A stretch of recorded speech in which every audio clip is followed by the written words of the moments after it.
Hello, my name's Kevin Crossan and I was connected through Protect Volunteer this year with help from mortgage payments.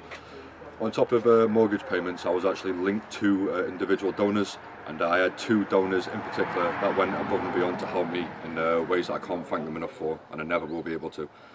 My two donors in particular, we have Ashley and we have Thomas. There's a good story. So we have a company commander here, and myself and the company commander, we had a running joke. He would always ask, is there any questions, is there any questions? And I would always say at the end, can I get some PVS 31s? Now PVS 31s are dual tube night sights. They are Gen 3, quite late on in their generation, so they're very good. Unfortunately they come at quite a high price, and it's not something that the army would issue, not even in the Western military.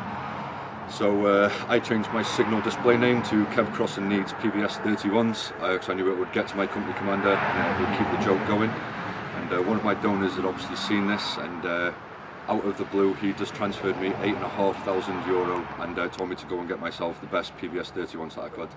Now at the time I was completely blown away and I didn't know what to do. I couldn't thank him enough. I didn't know what to do to respond. So I ended up going around the town buying every Ukrainian gift I could find and sending it to him, and it's never going to amount to what he'd done for me, and I have a short story to tell you why. So there was an operation, a clear task that had gone out, and the operation did go quite well. We managed to go through, we called the area the graveyard.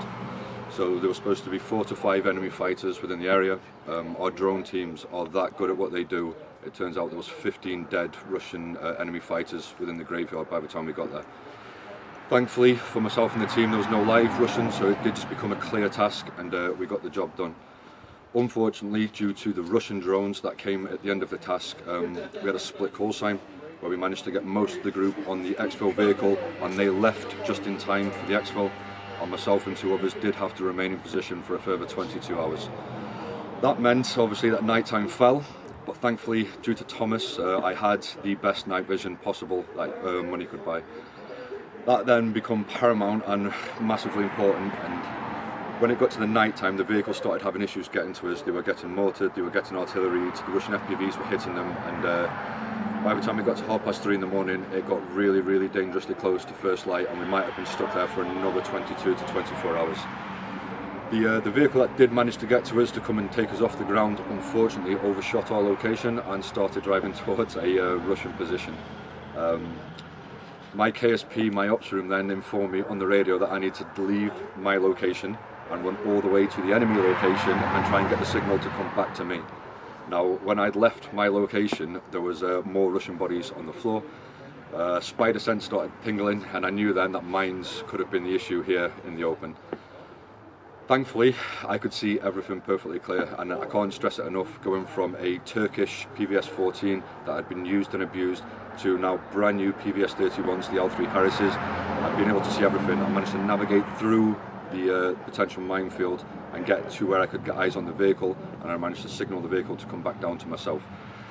We managed to get the vehicle back down, myself and my 2 teammates got in it safely, and then we left. Now when we left, the vehicle door was broken, and one of the good parts about having brilliant night sights is every mortar round that landed chasing the vehicle out of the ground, I got a first class and a first front seat view to a firework display of phosphorus just going off as the vehicle was leaving.